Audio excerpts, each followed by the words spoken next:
In this how-to video, we're going to review the user interface. I've started by opening up an assembly. This particular design is inside the Fusion Training Project. This is one of a number of projects that I have available. Here we see the list of all the projects that I've created. Let's go back and close that down.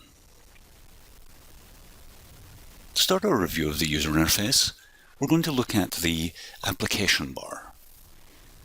Here we see a number of options from New Design down to Share, where we can send stuff to the Fusion 360 gallery, for example.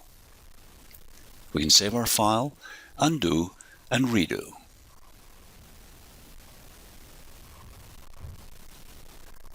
On the Profile and Help, you can see my name and also preferences. I'm often asked how we change the units in Fusion 360, and this is where you would do that. Click on Design, and the design units in this case are millimeters. We can change those to centimeters, inches, feet.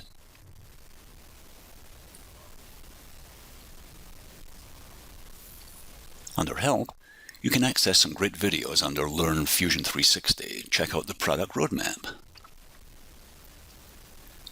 The View Cube allows you to rotate the assembly. View the front face, and then rotate to see the right face. Click Home to go back to the isometric view. In this example, I have both an assembly and a part open. You can have multiple tabs open with different files. On the toolbar, in the model workspace, we see the tools available.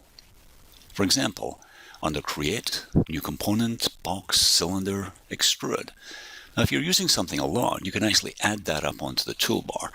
You can see Extrude has now been added there. Under Modify, Press Pull, Fillet, all the way down to Combine. Now, as you add these items to the toolbar, you can also remove them. So, for example, if I go back to Extrude, I can simply remove that. Right-clicking in the Graphics window displays the Marking menu. This contains many used tools, and also all of the tools available on the toolbar: Create, Modify, Assemble. I mentioned the model workspace. There are a number of workspaces: Patch, Render, Animation, Simulation, and Cam. Let's have a look at Render. When you go into the Render workspace, you immediately see a rendered image of your design. There are a number of tools available on the toolbar to set this up, and we see some images already created. Let's have a look at one of them. This was actually rendered on the cloud, so your computer doesn't have to do any work. You simply send it out to the cloud, and that rendering is completed. Back in the model workspace, we see the browser. Here we see a couple of joints that were used to create the assembly, and the components that were used.